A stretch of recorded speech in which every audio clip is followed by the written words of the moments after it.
करे, राह देखे नजर रात भर जाग कर, पर तेरी तो खबर न मिले।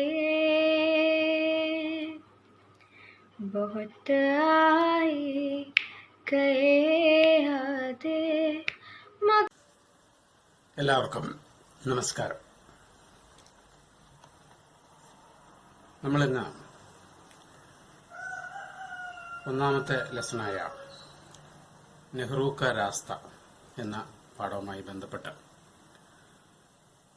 പരീക്ഷയ്ക്ക് വരുന്ന ചോദ്യോത്തരങ്ങളാണ് നമ്മൾ ചർച്ച ചെയ്യുന്നത്.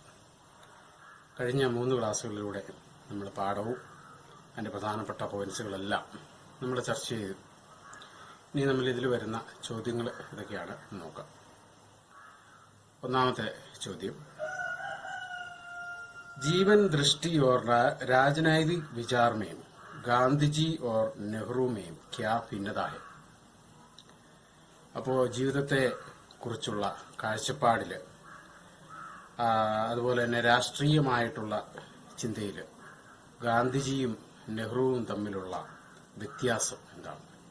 വളരെ പ്രധാനപ്പെട്ട ഒരു ഇതാണ്. നമുക്ക് ഗാന്ധിയും നെഹ്റുവും തമ്മിലുള്ള അവരുടെ വീക്ഷണത്തിലെ വ്യത്യാസം എന്താണ്? ഉത്തരം വായിക്കാം. गांधी जी एक सुनिश्चित विचार प्रणाली और जीवन दृष्टि के साथ सार्वजनिक जीवन में उतरे. नेहरू ने सार्वजनिक जीवन में रहकर अपने अनुभवों से ही अपने दृष्टि और राजनीतिक विचारों का विकास किया.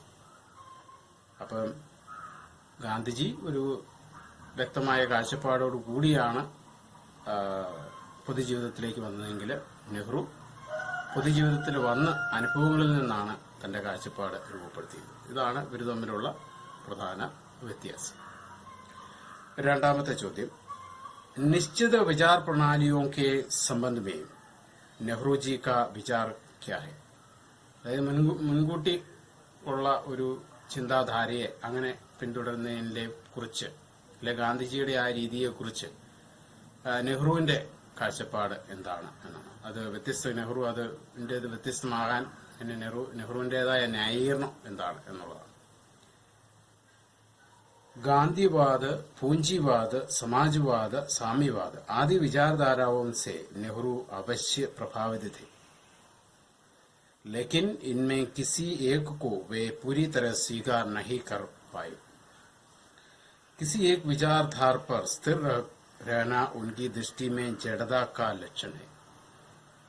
അപ്പോൾ നെഹ്റുവിന്റെ കാഴ്ചപ്പാടിൽ ഏതെങ്കിലും ഒരു ചിന്താധാരയിൽ അടിയുറച്ച് നിൽക്കുന്നത് ഒരു തരത്തിലുള്ള ജഡതയാണ്, അതൊരു ജീർണതയാണ് എന്നുള്ളതാണ്. അതായത് അന്ന് പ്രചരിച്ചിരുന്ന ഐഡിയോളജികൾ എന്ന് പറയുന്നത് എന്തൊക്കെയായിരുന്നു? ഗാന്ധിസം, പൂഞ്ചിവാദ്, മുതലാളിസം, ക്യാപിറ്റലിസം, സമാജ്വാദ്, അതുപോലെ തന്നെ സാമ്യവാദ്, കമ്മ്യൂണിസം. അപ്പൊ അങ്ങനെയുള്ള വാദങ്ങളെല്ലാം നെഹ്റുവിനെ സ്വാധീനിച്ചിട്ടുണ്ട്. എങ്കിലും അതിൽ പൂർണ്ണമായി ഏതെങ്കിലും ഒന്നിൽ അടിയുറച്ച് നിൽക്കാൻ അല്ലെങ്കിൽ അത് മാത്രമാണ് ശരിയെന്ന് വിശ്വസിക്കുന്നത് ശരിയല്ല എന്ന കാഴ്ചപ്പാടാണ് നെഹ്റുവിന് ഉണ്ടായത്. ഇനി മൂന്നാമത്തെ ചോദ്യം, गांधी के तौर तरीकों के संबंध में नेहरू का दृष्टिकोण क्या था? ഗാന്ധിജിയുടെ രീതികളെ കുറിച്ചുള്ള നെഹ്റുവിന്റെ കാഴ്ചപ്പാട് എന്താണ്? नेहरू को गांधी जी के बहुत से विचार पुराने और गुजरे जमाने के लगते हैं. गांधी जी के अहिंसा के सिद्धांत को उन्होंने पूर्ण रूप से नहीं माना. അപ്പോൾ ഗാന്ധിജിയുടെ ചിന്താധാരകളൊക്കെ വളരെ പഴയതും അത് കാലഹരണപ്പെട്ടതാണെന്നും അതുപോലെ തന്നെ ആ അഹിംസാവാദം അത് പൂർണ്ണമായി അംഗീകരിക്കാൻ നെഹ്റുവിന് സാധിച്ചിരുന്നില്ല.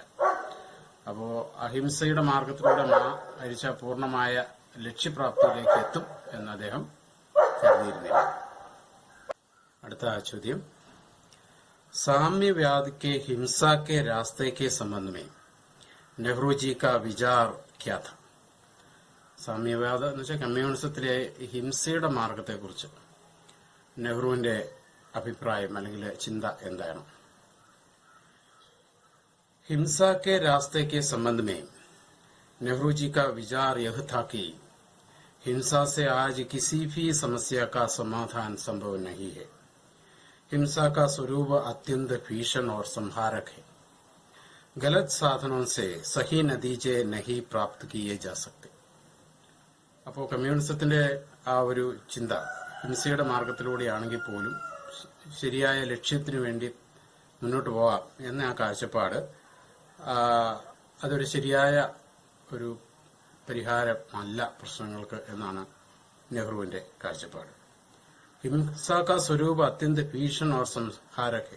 ഹിംസ എന്നുള്ളത് എപ്പോഴും ഭീകരമായ കാര്യം തന്നെയാണ്. അതുപോലെ തന്നെ ഗലത് സാധനം, തെറ്റായ മാർഗത്തിലൂടെ ഒരു ശരിയായ ലക്ഷ്യത്തിലേക്ക് ഫലത്തിലേക്ക് എത്തിച്ചേരുന്നത് ഒരിക്കലും സാധിക്കില്ല എന്നാണ് നെഹ്റുവിന്റെ അഭിപ്രായം. അടുത്ത ചോദ്യം, ഗാന്ധിജിക്കോ കോൺഗ്രസ് സെ ക്യോ അലഗ് ഹോന പട? ഗാന്ധിജിക്ക് എന്തുകൊണ്ടാണ് കോൺഗ്രസിൽ നിന്നും മാറി പോകേണ്ടതായി വന്നത്? വളരെ നമ്മൾ അറിഞ്ഞിരിക്കേണ്ട ഒരു ചോദ്യമാണ് പലർക്കും. എന്തുകൊണ്ടാണ് ഇന്ത്യയുടെ പ്രധാനമന്ത്രിയായി നെഹ്റു ആയത്, അല്ലെങ്കിൽ എന്തുകൊണ്ടാണ് ഗാന്ധിജി ആകാത്തത് എന്നൊക്കെ അതിനുള്ളൊരു ഉത്തരം നമുക്കിതിൽ നിന്ന് മനസ്സിലാക്കാം. नेहरू की मदद से कांग्रेस के भीतर ही अलग कांग्रेस समाजवादी पार्टी का गठन हुआ. कांग्रेस में समाजवादियों का प्रभाव के बढ़ने के कारण गांधी जी को कांग्रेस से अलग होना पड़ा. അപ്പോൾ നെഹ്റുവിന്റെ സ്വാധീന ഫലമായിട്ട് കോൺഗ്രസ് പാർട്ടിക്കുള്ളിൽ തന്നെ മറ്റൊരു ഗ്രൂപ്പ് എന്ന രീതിയിൽ വേണേൽ പറയാം, അതാണ് കോൺഗ്രസ് സമാജ്വാദി പാർട്ടി എന്നത് രൂപീകൃതമായി. അപ്പോൾ അതിന്റെ ആ ഫലമായിട്ട്, അതിന്റെ സ്വാധീനം മൂലം ഗാന്ധിജിക്ക് കോൺഗ്രസിൽ നിന്നും മാറിപ്പോകേണ്ടതായിട്ട്, അല്ല അതിന്റെ ആ നേതൃനിരയിൽ നിന്നോ അല്ലെ സജീവമായ പ്രവർത്തനത്തിൽ നിന്നൊക്കെ മാറി നിൽക്കേണ്ടതായിട്ട്. അടുത്ത ചോദ്യം, देश की स्वतंत्रता के बाद साम्यवाद से नेहरू का मोहभंग होने का कारण क्या था? അപ്പോ സ്വാതന്ത്ര്യത്തിന് മുമ്പ് കമ്മ്യൂണിസത്തോടും ഒക്കെ അദ്ദേഹത്തിന് വളരെ താല്പര്യവും ഉണ്ടായിരുന്നു. പക്ഷെ സ്വാതന്ത്ര്യത്തിന് ശേഷം ആ കമ്മ്യൂണിസത്തിൽ നിന്നോടുള്ള അദ്ദേഹത്തിന്റെ ആ ഒരു താല്പര്യം കുറഞ്ഞു, അല്ലെങ്കിൽ അതിനോട് വലിയ താല്പര്യം കാണിച്ചില്ല. അതെന്തുകൊണ്ടാണ് എന്ന്. आजादी के बाद साम्यवाद के प्रति नेहरू को मोहभंग होने का कारण विश्व की बदलती हुई परिस्थिति थी. इसमें कुछ भूमिका गांधी जी के साथ नेहरू के लंबे सहकर्म की भी रही थी. അതായത് ലോകമെമ്പാടും നടക്കുന്ന പരിവർത്തനങ്ങൾ, മാറ്റങ്ങൾ, അത് നെഹ്റുവിനെ സ്വാധീനിച്ചു. അതുപോലെ തന്നെ ഗാന്ധിജിയുമായിട്ടുള്ള സമ്പർക്കവും അദ്ദേഹത്തെ മാറ്റി ചിന്തിക്കുവാനായിട്ട് പ്രേരിപ്പിച്ചു എന്ന് വേണം കരുതാൻ. ഇനി അടുത്ത ചോദ്യം, നെഹ്റുജി തേസ് റഫ്താർ കെ ലിയെ ക്യാ ആവശ്യക് മാനത്തെ ഹൈ? വേഗത വികസനത്തിനുള്ള വേഗത കൂട്ടാനായിട്ട് എന്താണ് നെഹ്റു വേണമെന്ന് ആഗ്രഹിച്ചത്? നെഹ്റുജി തേസ് റഫ്താർ കെ ലിയെ आधुनिक तकनीक और ऊर्जा के नए स्रोतों के अधिकतम उपयोग को जरूरी समझते थे. इसके उपयोग से पश्चिमी देशों में बौद्धिक समृद्धि हुई है. उनकी दृष्टि में गरीबी से मोचन मिलने का दूसरा कोई रास्ता नहीं. അപ്പോൾ അതുകൊണ്ട് നെഹ്റുവിന്റെ അഭിപ്രായത്തിൽ എന്താണ്, ആധുനികമായ ടെക്നോളജിയൊക്കെ ഉപയോഗിച്ച് അതിന്റെ കൂടുതൽ ഉപയോഗത്തിലൂടെ പശ്ചിമ ദേശങ്ങൾ, വിദേശ രാജ്യങ്ങളിലൊക്കെ എങ്ങനെയാണോ ഭൗതികമായ വികാസം ഉണ്ടായത്, അതുപോലെ പോവുകയല്ലാതെ മറ്റു മാർഗമില്ല എന്നാണ് നെഹ്റുവിന്റെ കാഴ്ചപ്പാട്. അടുത്ത ചോദ്യം, എട്ടാമത്തെ ചോദ്യം, നെഹ്റു കെ വികാസ് കി അവധാരണ കി വിശേഷത ക്യാ ഹൈ? നെഹ്റുവിന്റെ വിശേഷണത്തിന്റെ അല്ലെങ്കിൽ നെഹ്റുവിന്റെ വികസന സങ്കല്പത്തിന്റെ വിശേഷണം എന്താണ്? नेहरू के विकास की अवधारणा में मनुष्य की अवहेलना नहीं है. जड़ समाज की वर्गीय ढांचे को तोड़ने के लिए भूमि सुधार, सही शिक्षा और अच्छे स्वास्थ्य के लिए भी जगह है. അപ്പോൾ നെഹ്റുവിന്റെ വികസന കാഴ്ചപ്പാടിൽ ഏതെങ്കിലും ഒരു വിഭാഗത്തെ അവഹേളിക്കുന്ന ഇല്ല, അല്ലെങ്കിൽ മുതലാളി, തൊഴിലാളി, അല്ലെങ്കിൽ ഒരു ചൂഷകന്മാര്, അല്ലെ ചൂഷണം ചെയ്യുന്നവരെന്നും ചൂഷണം ചെയ്യപ്പെടുന്നവരും, അല്ലെ അങ്ങനെ ദുരിതാനുഭവം, അങ്ങനെ പല വിഭാഗങ്ങളായി മനുഷ്യരെ തിരിക്കുന്നില്ല. മറിച്ച് അത്തരത്തിലുള്ള വിടവുകളെല്ലാം തകർക്കപ്പെടുകയും എല്ലാ തരത്തിലുള്ള സമഗ്രമായ വികാസം, ഭൂമി സുധാർ, ഭൂപരിഷ്കരണം, അതുപോലെ തന്നെ വിദ്യാഭ്യാസം, അതുപോലെ തന്നെ ആരോഗ്യം തുടങ്ങിയ മേഖലകളിലെല്ലാം നല്ല വികാസം ഉണ്ടാകണം എന്നൊക്കെയാണ് അദ്ദേഹത്തിന്റെ വികസന സങ്കല്പം എന്ന് പറയുന്നത്. ഇനി ഒരു പാരഗ്രാഫ്, അതിൽ കൂടുതൽ സെന്റൻസുകളിൽ ഉത്തരം എഴുതേണ്ട ചോദ്യങ്ങളാണ്. ഒന്നാമത്തെ ചോദ്യം, ഗാന്ധിവാദ് കെ സംബന്ധ മേ നെഹ്റുജി കാ വിചാർ ക്യാ ഥാ? ഗാന്ധിവാദത്തെക്കുറിച്ച് അല്ലെങ്കിൽ ഗാന്ധിസത്തെക്കുറിച്ചുള്ള നെഹ്റുവിന്റെ കാഴ്ചപ്പാട് എന്തൊക്കെയാണ്? ഒന്ന് പോയിന്റ്സുകൾ പറയാം, ബാക്കി പുസ്തകത്തിലുണ്ട്. അതുപോലെ തന്നെ ഇതിനു മുമ്പുള്ള ക്ലാസ്സുകളിലൊക്കെ നമ്മൾ പറഞ്ഞിട്ടുണ്ട്. അതെല്ലാം കൂടെ യോജിപ്പിച്ചാൽ മതി. നമുക്കതിൽ പ്രധാനമായിട്ടും പറയാവുന്ന കാര്യങ്ങൾ. जीवन दृष्टि एवं राजनीतिक विचार के प्रश्न में गांधी और नेहरू का रीति एकदम भिन्न थी. गांधी जी पूर्व निश्चित सिद्धांतों से राजनीति के क्षेत्र में उतरे, तो जवाहरलाल जी ने राजनीति में उतरने के बाद अनुभवों के आधार पर अपनी नीति निश्चित की. മുമ്പ് നമ്മൾ പറഞ്ഞ കാര്യം തന്നെയാണ്. ഇനി उनके विचार में गांधी जी के बहुत से विचार पुराने और बीते जमाने के लगते हैं. उन्होंने अहिंसा के सिद्धांत को पूर्ण रूप से नहीं मान लिया था, लेकिन हिंदुस्तान की परिस्थिति में यह उन्हें अधिक सही नीति लगी थी. അപ്പോൾ അഹിംസയെ പൂർണ്ണമായി അദ്ദേഹം സ്വീകരിച്ചില്ലെങ്കിലും പിന്നീട് അദ്ദേഹത്തിന് മനസ്സിലായി നമ്മുടെ സംസ്കാരത്തിനും ഒക്കെ യോജിച്ചത് ഗാന്ധിജിയുടെ ഈ അഹിംസാ മാർഗം തന്നെയാണ് നമ്മുടെ രാജ്യത്തിന് ഏറ്റവും യോജിച്ചതെന്ന് അദ്ദേഹം പിന്നീട് തിരിച്ചറിയുന്നൊക്കെയുണ്ട്. അപ്പോൾ അതൊക്കെ അതുപോലെ തന്നെ ഗാന്ധിജിയുടെ സങ്കല്പം അനുസരിച്ച് എന്താണ്, ഗാവോं की ആത്മനിർഭരത के लिए विकेंद्रीकरण को अवश्य मानते थे. പക്ഷെ നെഹ്റുവിന്റെ അഭിപ്രായത്തിൽ എങ്ങനെയാണ്, तेज रफ्तार के लिए, विकास में तेज रफ्तार के लिए आधुनिक तकनीक और ऊर्जा के नए स्रोतों के अधिकतम उपयोग. അപ്പോൾ ഈ കാര്യങ്ങൾ, ഇത് ചെറിയ ചോദ്യങ്ങളിൽ നമ്മൾ പറഞ്ഞ കാര്യങ്ങൾ അതെല്ലാം കൂടെ സംയോജിപ്പിച്ച് നമുക്ക് പരീക്ഷയ്ക്ക് ചോദിക്കുന്ന ചോദ്യത്തിന്റെ മാർക്ക് അനുസരിച്ച് അത് എഴുതണം എന്നുള്ളതാണ്. അടുത്ത ചോദ്യം, സാമ്യവാദ് के संबंध में नेहरू जी का दृष्टिकोण क्या है? കമ്മ്യൂണിസത്തെക്കുറിച്ചുള്ള ഗാന്ധിജി നെഹ്റുവിന്റെ കാഴ്ചപ്പാട് എന്താണ്? അദ്ദേഹം പറഞ്ഞത് ഇത് എന്താണ്, അവൈജ്ഞാനിക്, അവിവേകപൂർണ്ണ ഓർ അസഭ്യ എന്നാണ്. അവൈജ്ഞാനിക് അശാസ്ത്രീയം, അവിവേകപൂർണം, അതുപോലെ തന്നെ അസഭ്യ സംസ്കാരശൂന്യം എന്നാണ്. അതിന് 3 കാരണങ്ങളാണ് അദ്ദേഹം പറഞ്ഞത് കമ്മ്യൂണിസത്തിന്റെ പോരായ്മയായിട്ട് പറയുന്നത്, അല്ലെങ്കിൽ അത് സ്വീകരിക്കാതിരിക്കാനുള്ള കാരണം ഏതൊക്കെയാണ്? ഒന്ന്, यह जीवन के आध्यात्मिक और नैतिक पक्ष की अवहेलना करता है. ആധ്യാത്മിക എവൻ നൈതിക, ആധ്യാത്മികമായ അല്ലെ ധർമ്മ ചിന്തകൾക്ക് അല്ലെങ്കിൽ ധാർമ്മിക മൂല്യങ്ങൾക്ക് പ്രാധാന്യം കൊടുക്കുന്നില്ല, സ്ഥാനം കൊടുക്കുന്നില്ല, അതിൽ വില കൊടുക്കുന്നില്ല എന്നുള്ളതാണ് ഒന്നാമത്തെ കാര്യം. 2, इसमें व्यक्तिगत स्वतंत्रता को एकदम दमन होता है. വ്യക്തിഗത സ്വാതന്ത്ര്യം, വ്യക്തി സ്വാതന്ത്ര്യം നഷ്ടപ്പെടുന്നു. അതായത് കൂട്ടായ തീരുമാനമാണ്, വ്യക്തിക്ക് ശരിയെന്ന് തോന്നിയാലും കൂട്ടായ തീരുമാനം എടുത്താൽ ആ ശരിയോടൊപ്പം നിൽക്കാനേ ഒരു കമ്മ്യൂണിസ്റ്റിന് സാധിക്കും. അത് ഒരു പോരായ്മയായിട്ട് തോന്നി. तीसरा यह है कि इसका हिंसा के साथ मेल मिलाप. മൂന്നാമത്തെ എന്റെ ഒരു കുറവായിട്ട് ഇതിന് ഹിംസയുമായിട്ടൊരു മേൽമിലാപ്പ്, കൂടിച്ചേരലുണ്ട്, അല്ലെങ്കിൽ അതിന്റെ ലക്ഷ്യത്തിന് വേണ്ടി ഹിംസയുടെ മാർഗവും സ്വീകരിക്കാം എന്നുള്ളൂ.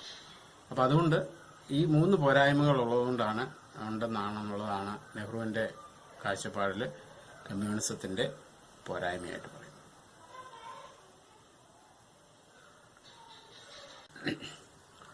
പൂഞ്ചിവാദ് के संबंध में नेहरू जी का विचार क्या है? പൂഞ്ചിവാദം എന്ന് വെച്ച് കഴിഞ്ഞാൽ ക്യാപിറ്റലിസം, അതിനെക്കുറിച്ച് നെഹ്റുവിന്റെ കാഴ്ചപ്പാടാണ്. അദ്ദേഹം പറയുന്നത് എന്താണ്, वास्तव में अब पूंजीवाद वही नहीं है जो एक या दो पीढ़ियों के पहले था. അപ്പം മുതലാളിത്തം എന്നുള്ളത് കഴിഞ്ഞ തലമുറയിലുള്ളതുപോലെയുള്ള ഒന്നല്ല ഇപ്പോൾ. अब पूंजीवाद और साम्यवाद के बीच की दूरी कम हो रही है. ഈ കമ്മ്യൂണിസവും മുതലാളിത്തവും തമ്മിലുള്ള ദൂരം ഇപ്പോൾ കുറഞ്ഞിരിക്കുകയാണ്. समाजवाद के कई विचार एक एक करके पूंजीवाद व्यवस्था में समाहित किए जा रहे. കമ്മ്യൂണിസത്തിലെ പല ഗുണങ്ങളും നമുക്കിപ്പോൾ ഈ മുതലാളിത്തത്തിലേക്ക് അതുമായിട്ട് ചേർക്കാനായിട്ട് സാധിക്കും. पूंजीवाद की एक नमूना न्यूनता तो जो नेहरू जी को अखरती है वह यह है कि उसकी ताकतों पर निगरानी नहीं रखी जाए तो वह गरीब को और गरीब तथा अमीर को और अमीर बनाती है. അപ്പോൾ ഈ മുതലാളിത്തത്തിൽ നമ്മൾ കൃത്യമായിട്ട് അതിനെ നിരീക്ഷിക്കുകയും അതിൽ ശ്രദ്ധ വയ്ക്കുകയും ചെയ്തില്ലെങ്കിൽ ദരിദ്രര് കൂടുതൽ ദരിദ്രരും അല്ലെങ്കിൽ സമ്പന്നര് കൂടുതൽ സമ്പന്നരുമാകുവാനുള്ള സാധ്യതയുണ്ട്. यह जानबूझकर सामान्य प्रक्रिया में हस्तक्षेप करता है. इस तरफ सिर्फ उत्पादक शक्ति में कुछ जोड़ता है बल्कि गैर बराबरी कम करता है. അടുത്ത ചോദ്യം, സപ്രസംഗ വ്യാഖ്യ കീജി എന്ന സന്ദർഭം കുറിച്ച് ആശയം വ്യക്തമാക്കുക. ഒന്നാമത്തെ ചോദ്യം, विचार स्थिर कर लेना या संतुष्ट हो जाना ज्यादा सुविधाजनक भले ही हो सकता है, लेकिन निश्चय ही प्रशंसनीय नहीं हो सकता क्योंकि वह केवल जड़ता और सड़ात की तरह ले जाता है. അപ്പോൾ ഈ സപ്രസംഗ വ്യാഖ്യ ചോദിക്കുമ്പോൾ ആദ്യം ആ പാഠ രചയിതാവിനെ കുറിച്ച് അല്ലെങ്കിൽ നിബന്ധകാരനെ കുറിച്ചുള്ള ഒരു ഇൻട്രൊഡക്ഷൻ ആണ്. ഒരു കോമൺ ആയിട്ട് എഴുതാവുന്ന इंट्रोडक्शन ഒരു മോഡൽ വായിക്കാം. माधव हाड़ा कविता, आलोचना और शोध के क्षेत्र में मूल्यवान काम किया है. नेहरू का रास्ता उनका एक चर्चित निबंध है. इसमें उन्होंने आधुनिक भारत के शिल्पी और देश के प्रथम प्रधानमंत्री जवाहरलाल नेहरू जी की नीतियों और मान्यताओं का विवेचन किया है. इंट्रोडक्शन പാരഗ്രാഫാണ്. ഇനി നമുക്ക് ഇതിന്റെ സന്ദർഭം നോക്കാം. ഇതിന്റെ മെയിൻ പോയിന്റ്സ് പറയാം, ബാക്കി നമ്മൾ മുൻപ് പറഞ്ഞ പരാമർശിച്ച കാര്യങ്ങളൊക്കെ ആഡ് ചെയ്താൽ മതി. गांधी जी निश्चित जीवन दृष्टि और राजनीतिक विचारों से राजनीतिक क्षेत्र में उतरे, लेकिन नेहरू जी ने राजनीति में उतरने के बाद अपने अनुभवों के आधार पर राजनीतिक विचारों का विकास किया. मुंब് പറഞ്ഞ കാര്യങ്ങൾ തന്നെയാണ്.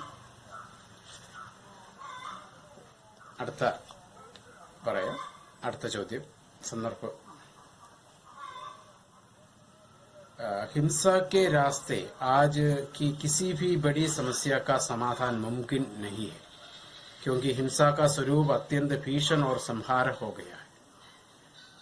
അങ്ങനെ പറയുന്ന സന്ദർഭം ഏതാണ് എന്ന് നോക്കാം. आजादी के एक दशक बाद उन्होंने अनुभव होने लगा साम्यवादियों के हिंसा के मार्ग से गांधी जी का अहिंसा का मार्ग ही देश की संस्कृति के अनुकूल है. हमारी किसी भी सभ्यता का समस्या का समाधान हिंसा के मार्ग से मुमकिन नहीं है. हिंसा का स्वरूप भीषण और संहारक है. गांधी जी के समान वे भी इस निष्कर्ष पर पहुंचे कि गलत साधनों से सही नतीजे नहीं प्राप्त कर सकते. നമ്മളിത് പലവട്ടം ഇതിന്റെ ആശയം പറഞ്ഞതാണ്, അതുകൊണ്ട് കൂടുതൽ പറയുന്നില്ല. അടുത്ത സന്ദർഭം, गरीबी के इस दुष्चक्र से निकलने का और कोई रास्ता मुझे नजर नहीं आता सिवाय इसके कि हम ऊर्जा के नए स्रोतों का इस्तेमाल करें जो विज्ञान ने हमारे हाथ में सौंपे. ഏത് സന്ദർഭത്തിലാണ് നെഹ്റു അങ്ങനെ പറയാനുള്ള കാരണം? महात्मा गांधी जी ने आत्मनिर्भरता के लिए विकेंद्रीकरण को आवश्यक माना, लेकिन नेहरू जी की राय इससे बिल्कुल भिन्न है. उनके अनुसार उसका मतलब उत्पादन के पुराने तरीकों को और लौटना था. इससे देश की गरीबी और बढ़ेगी। वे इस तेज रफ्तार के लिए आधुनिक तरीका और ऊर्जा के नए स्रोतों के अधिकतम उपयोग को जरूरी समझते हैं. അപ്പോൾ ഇത്രയുമാണ് ഇതിന്റെ സപ്രസംഗ വ്യാഖ്യ എന്ന രീതിയിൽ ചോദിക്കുന്ന ചോദ്യങ്ങൾ. ഇതിലെ ഈ പാഠവുമായി ബന്ധപ്പെട്ട് വരാൻ സാധ്യതയുള്ള എല്ലാ ചോദ്യങ്ങളും നമ്മൾ ചർച്ച ചെയ്തു കഴിഞ്ഞു. ഇനി വരുന്നത് വേണമെങ്കിൽ ചോദിക്കാവുന്നത് ഒരു എസ്സെ ഈ നിബന്ധനയെക്കുറിച്ച് എഴുതാനുള്ളതാണ്. അത് നമ്മൾ ഒന്നാമത്തെ ക്ലാസ്സിൽ അതാണ് നമ്മൾ ചർച്ച ചെയ്തിരുന്നത്. അപ്പോൾ ഒന്നാമത്തെ ക്ലാസ് ശ്രദ്ധിച്ചാൽ അത് നമുക്ക് മനസ്സിലാവും. അപ്പോൾ ഇതുമായി ബന്ധപ്പെട്ട് ഏകദേശം എല്ലാ കാര്യങ്ങളും തന്നെ നമ്മളിപ്പോൾ ചർച്ച ചെയ്തു കഴിഞ്ഞു. അപ്പോൾ നെഹ്റു കാ രാസ്ത എന്ന പാഠം കംപ്ലീറ്റ് ആയിരിക്കുകയാണ്. ഇത് നിങ്ങൾക്ക് ഉപയോഗപ്രദമാവും എന്ന് വിചാരിക്കുകയാണ്. അപ്പോൾ എല്ലാവർക്കും നന്ദി, നമസ്കാരം.